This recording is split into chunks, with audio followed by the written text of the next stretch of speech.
अस्सलाम वालेकुम स्टूडेंट्स, मैं हूं डॉक्टर जिया। इस वीडियो में हम प्रोटीन्स को पढ़ेंगे कि प्रोटीन्स क्या है। अगर हम प्रोटीन्स को देखें, अगर हम प्रोटीन्स को देखें तो हमारे पास जो प्रोटीन्स हैं उसको हम इस तरह डिफाइन कर सकते हैं कि proteins are nothing but the polymer of amino acids. ये क्या है? ये अमाइनो एसिड्स के पॉलीमर्स हैं। अब अमाइनो एसिड क्या है? अगर हम अमाइनो एसिड को देखें तो हम कह सकते हैं कि an amino acid is the building block of protein. The building block of protein. ये क्या है? ये प्रोटीन का बिल्डिंग ब्लॉक है। अब अमाइनो एसिड प्रोटीन का बिल्डिंग ब्लॉक है और प्रोटीन क्या है? अमाइनो एसिड का पॉलीमर है। सर ये चीजें तो हमने पढ़ी है, आप क्यों पढ़ा रहे हैं? देखें, अब अगर हम प्रोटीन को देखें और अमाइनो एसिड इसका क्या है? बिल्डिंग ब्लॉक है। तो सबसे पहले फिर हमें अमाइनो एसिड को समझना होगा। एक अमाइनो एसिड क्या है? एक अमाइनो एसिड क्या है? हम कहेंगे कि एक अमाइनो एसिड जो है ये एक एम्पोलाइट है। It is an ampholyte. Sir what does impolite mean? Amino acid is impolite. Impolite mean a substance having both properties of acid and base. So an amino acid is an impolite. Why? Because amino acid has the amino acid has the properties of both acid and base. कैसे? Amino acid can donate proton and can gain proton. Amino acid proton दे भी सकता है और ले भी सकता है। इस वजह से ये क्या है? ये एक एम्पोलाइट है। एम्पोलाइट को अगर हम एम्फोटेरिक सब्सटेंस कहें तो बी सही होगा। Amino acid is an ampholyte. Ampholyte mean amphoteric substance. Amphoteric substance ये क्या है? हमारे पास एक एम्फोटेरिक सब्सटेंस है। एम्फोटेरिक सब्सटेंस का मतलब भी है कि जो एसिड और बेस दोनों की प्रॉपर्टीज रखता है।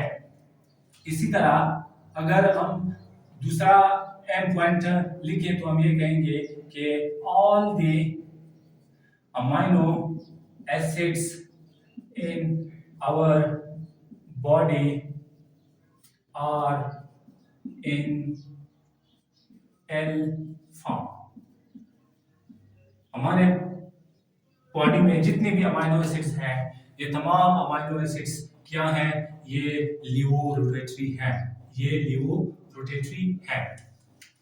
इसी तरह अगर हम एक और पॉइंट लिखें तो वो पॉइंट हम ये लिखेंगे कि हमारे बॉडी के अंदर जितने भी अमाइनो एसिड्स हैं ये तमाम amino acids when they are in individual form. Amino acid जब इंडिविजुअल फॉर्म में होते हैं, amino acids in individual form, जब अमाइनो एसिड इंडिविजुअल फॉर्म में होते हैं सो देयर आर ग्रुप। ये फिर क्या है ये भी समझते हैं। So there are group is not interactive with amine or carboxyl group। Amino acid में हमारे पास कार्बोक्सिल ग्रुप भी होता है। अमाइनो एसिड में हमारे साथ अमाइन ग्रुप भी होता है, कार्बोक्सिल ग्रुप भी होता है। तो एक इंडिविजुअल अमाइनो एसिड जब ये इंडिविजुअल फॉर्म में हमारे बॉडी के अंदर मौजूद होगा तो उस वक्त जो अमाइनो एसिड का आर ग्रुप है वो अमाइनो एसिड का आर ग्रुप अमाइन ग्रुप या कार्बोक्सिल ग्रुप के साथ इंटरेक्शन में नहीं होगा। होगा। किस तरह सर, एक अमाइनो एसिड की स्ट्रक्चर बना दें। अगर हम एक अमाइनो एसिड की स्ट्रक्चर समझने की कोशिश करें तो हम एक अमाइनो एसिड का स्ट्रक्चर इस तरह ड्रा कर सकते हैं कि एक अमाइनो एसिड है, इसके लेफ्ट पर होगा NH2, इसका है अल्फा कार्बन, यहाँ पर होगा H, यहाँ पर होगा R, यहाँ पर होगा COOH। इस स्ट्रक्चर को हम इस तरह भी ड्रा कर सकते हैं कि NH2 CH R COOH। ये भी क्या है, ये अमाइनो एसिड का स्ट्रक्चर है, एक अमाइनो एसिड का स्ट्रक्चर है। अब एक अमाइनो एसिड में नहीं बल्कि जितने भी अमाइनो एसिड्स हैं, इन तमाम अमाइनो एसिड्स में NH2 ग्रुप यानी अमान ग्रुप, कार्बोक्सिल ग्रुप और हाइड्रोजन ग्रुप, ये क्या है, ये सारे सेम होंगे और ये अल्फा कार्बन भी सेम होगा। फिर जितने भी हमारे पास अमाइनो एसिड्स हैं, all the amino acids differ from one another by R group। तमाम अमाइनो एसिड्स एक दूसरे से इस R ग्रुप की बुनियाद पर क्या है, डिफरेंट है। अगर कोई अमाइनो एसिड एक दूसरे के साथ वो शो कर रहे हैं कि एक दूसरे से डिफरेंट है, तो वो किस बुनियाद पर है, वो आर ग्रुप की बुनियाद पर एक दूसरे से डिफरेंट है। अब एक बात याद रखें कि जब अमाइनो एसिड इंडिविजुअल फॉर्म में होगा तो इस अमाइनो एसिड का ये आर ग्रुप जो है, ये इस NH2 के साथ यानी अमान ग्रुप के साथ या कार्बोक्सिल ग्रुप के साथ इंटरेक्शन में नहीं होगा। चौथा पॉइंट जो हम लिखेंगे वो हम ये लिखेंगे कि there are almost 300 amino acids in living organisms discovered। Living organism में इस वक्त 300 के करीब अमाइनो एसिड्स डिस्कवर हो चुके हैं, जिन में से हम सिर्फ और सिर्फ 22 के बारे में जानते हैं। हम क्यों 22 के बारे में जानते हैं? हम इसलिए 22 के बारे में जानते हैं कि ये जो 22 अमाइनो एसिड्स हैं, they are present in the human body. ये हमारे जिस्म में जितने भी अमाइनो एसिड्स हैं, they are almost 22 amino acids. वैसे तो 20 स्टैंडर्ड अमाइनो एसिड हैं, बट 21 और 21 अभी डिस्कवर हुए हैं, तो अभी क्या है, 22 अमाइनो एसिड्स हैं। वैसे अगर एमसीक्यूज में आ जाए कि how many amino acids are there, कि 22 का ऑप्शन भी हो, 20 का ऑप्शन भी हो, तो आप 20 पर टिक करें। क्योंकि आपके टेक्स्ट बुक में 20 है, बट आपके इंफॉर्मेशन के लिए ये है कि अगर 20 का ऑप्शन नहीं दिया है, 22 का ऑप्शन दिया है, तो फिर आप 22 पर टिक करेंगे, अदरवाइज आप फिर से 20 पर टिक करेंगे। तो हमारे पास ये 22 amino acids are present in human body। In 22 amino acid में से जो 21st अमाइनो एसिड है, जो कि 21st अमाइनो एसिड है, that is known as 21st amino acid is known as, and 22nd amino acid is known as। ये जो 21st और 22nd है, 21st अमाइनो एसिड को हम कहते हैं सेलेनोसिस्टीन, और जो 22nd अमाइनो एसिड है, that is known as आयरोलाइसिन। ये क्या है? ये न्यू डिस्कवर्ड अमाइनो एसिड्स हैं, 21st and 22nd। Otherwise there are 20 standard amino acid in our body.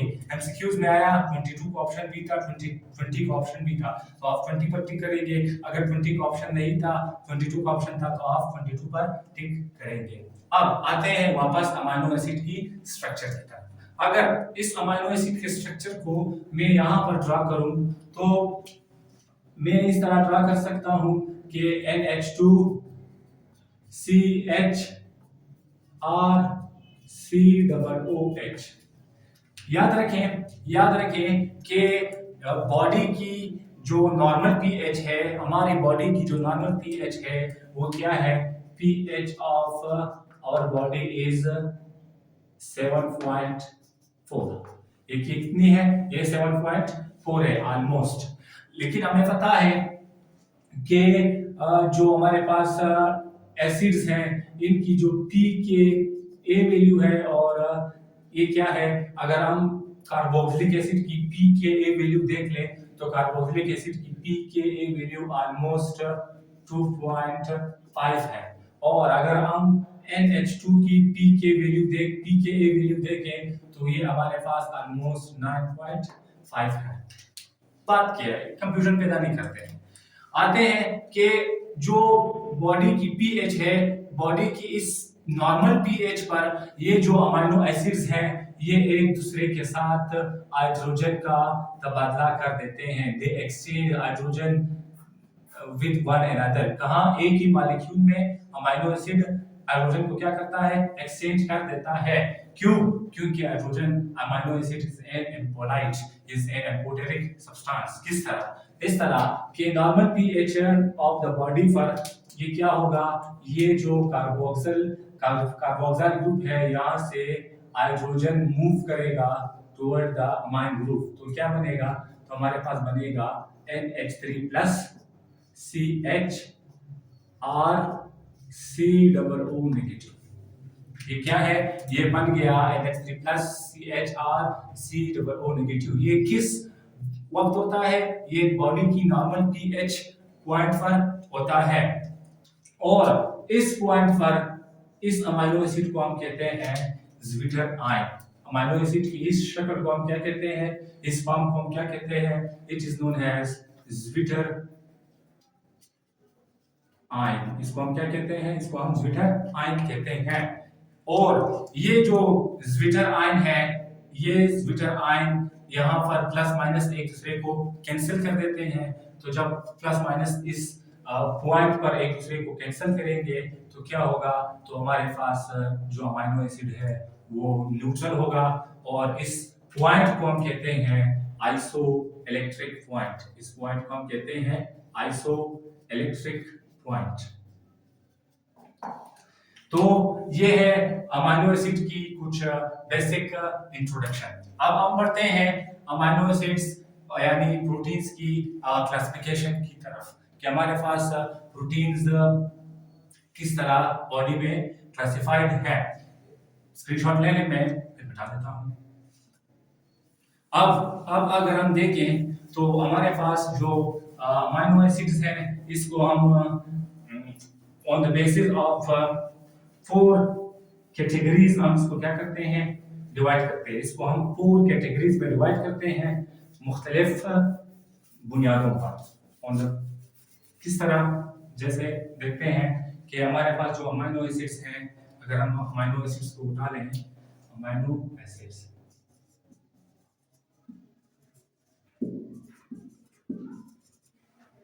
हमारे पास जो अमीनो एसिड्स हैं, हमारे पास जो अमीनो एसिड्स है, इन अमीनो एसिड्स को हम क्लासिफाई करते हैं जैसे कि on the basis of structure. On the basis of structure, we divide or we classify the amino acid. On the basis of charge, on the basis of charge, हम क्या करते हैं? हम अमीनो एसिड को क्लासिफाई करते हैं on the basis of essentiality। हम क्या करते हैं? हम अमीनो एसिड को डिवाइड करते हैं, सॉरी क्लासिफाई करते हैं। And also on the basis of metabolic rate, on the basis of metabolic rate, हम क्या करते हैं? हम अमीनो एसिड को क्लासिफाई करते हैं। On the basis of structure, अगर हम देखें तो हम अमीनो एसिड को मुख्तलिफ ग्रुप में डिवाइड करते हैं, जैसा कि हम अमीनो एसिड को on the basis of structure divide करते हैं straight and branched chain amino acids। Straight and branch chain amino acids को कंबाइनली हम कहते हैं एलिफेटिक अमीनो एसिड्स। क्या? Aliphatic amino acids. दूसरा जो हम डिवाइड करते हैं on the basis of structure वो है aromatic amino acids. Aromatic amino acids. फिर हम डिवाइड करते हैं basic and acidic amino acid. Acidic amino acids और basic amino acid. Basic amino acid ये क्या है? ये अमीनो एसिड की डिवीजन है on the basis of structure.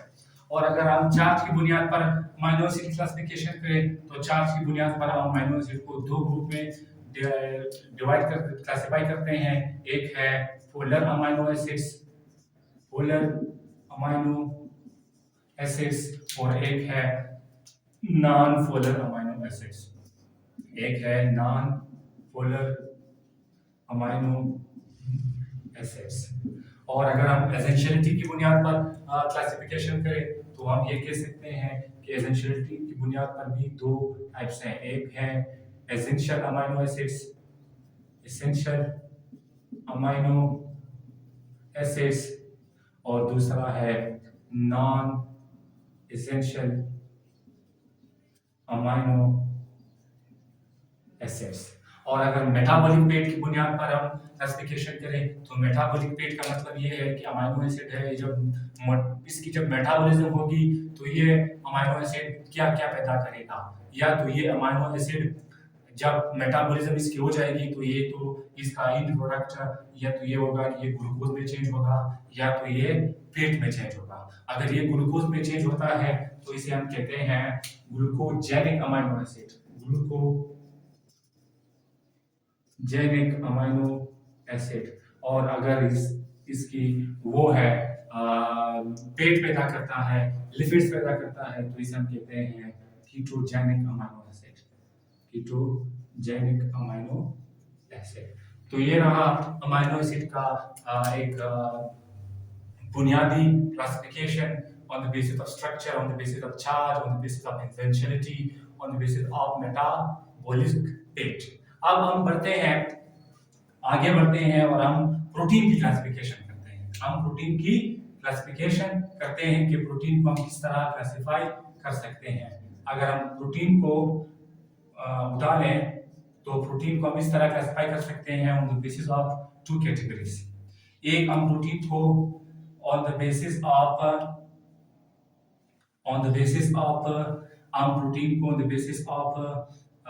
इस बुनियाद पर तकसीम कर सकते हैं कि प्रोटीन में अमीनो एसिड की मिकदार कितनी है, यानी on the basis of the quantity of amino acid. अगर हम अमीनो एसिड की क्वांटिटी की बुनियाद पर तकसीम करें तो हमारे पास एक है कंप्लीट प्रोटीन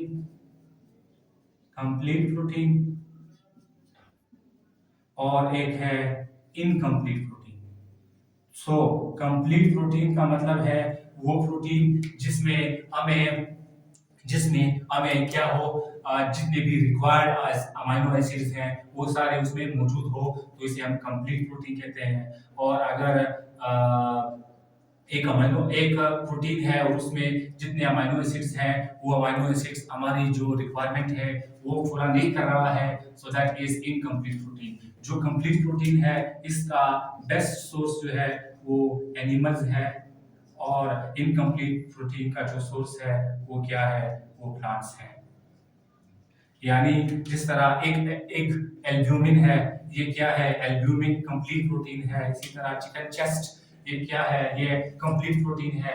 बट इसी तरह वो सोयाबीन है, इसी तरह दाल है, ये इसी तरह पीनट्स हैं, ये सारे क्या है, ये इनकम्प्लीट प्रोटीन्स हैं। ये तो हो गया on the basis of essentiality, on the basis of quantity of amino acid present in protein. दूसरा जो हम क्लासिफिकेशन करेंगे वो ये होगा on the basis of structure. अगर हम on the basis of structure को अमाइनो एसिड स्ट्रक्चर को on the basis of structure amino acid को सॉरी प्रोटीन को क्लासिफाई करें। अगर हम on the basis of structure protein को क्लासिफाई करें तो हम दो ग्रुप में कर सकते हैं। एक को हम कहते हैं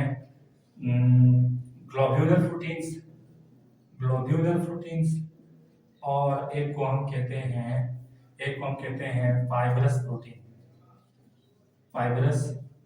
प्रोटीन। एक को हम कहते हैं ग्लोब्यूलर प्रोटीन, एक को हम कहते हैं फाइब्रस प्रोटीन। जो ग्लोब्यूलर प्रोटीन है ये वाटर सॉल्युबल है, ये क्या है? वाटर सॉल्युबल है। और जो फाइब्रस प्रोटीन है ये वाटर इनसॉल्युबल है।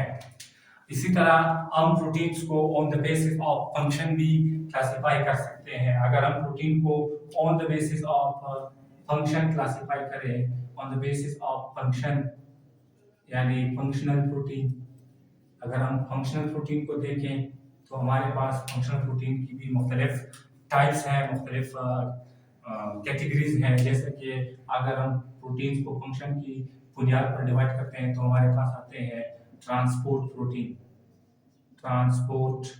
प्रोटीन। अगर हम देखें तो हमारे पास आते हैं स्टोरेज प्रोटीन।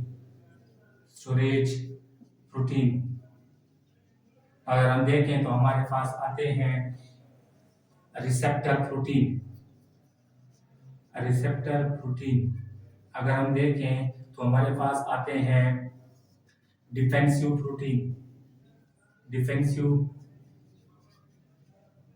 प्रोटीन। अगर हम देखें तो ट्रांसपोर्ट प्रोटीन है, स्टोरेज प्रोटीन है, रिसेप्टर प्रोटीन है, इसी तरह डिफेंसिव प्रोटीन है, इसी तरह कैटालाइटिक प्रोटीन है। इसी तरह अगर हम देखें तो हमारे पास है क्या? हमारे पास कैटालाइटिक प्रोटीन है, डिफेंसिव है, रिसेप्टर है, स्टोरेज है, ट्रांसपोर्ट है, इसी तरह और भी है। अगर हम देखें तो ट्रांसपोर्ट प्रोटीन में हमारे पास एक मेन एग्जांपल जो है that is of albumin, that is of सेलुलोप्लाज्मिन।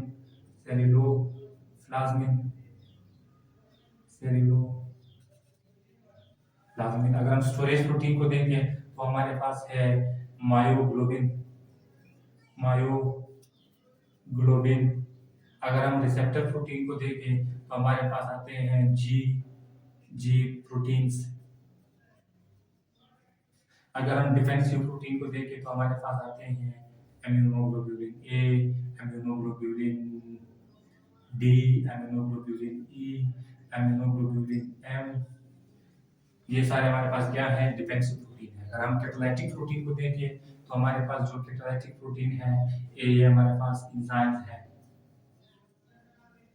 और अगर हम ये क्या है? ये हमारे पास क्लासिफिकेशन ऑफ प्रोटीन्स है। सो स्टूडेंट्स, इस लेक्चर में हमने जितना हो सकता था उतना हमने प्रोटीन को कवर किया। मिलते हैं अगले वीडियो में इंशाल्लाह हम लिपिड्स को कवर करेंगे। वीडियो अच्छी लगी हो तो चैनल को सब्सक्राइब करें, आगे शेयर करें और इंशाल्लाह हम इसी तरह मज़ीद आगे वीडियोस बनाते रहेंगे, आपके लिए टॉपिक्स को आसान बनाते रहेंगे। सो देखते रहिए कंसेप्ट्स विद डॉक्टर जिया। मिलते हैं नेक्स्ट लेक्चर में। अल्लाह हाफ़िज़। Thank you so much.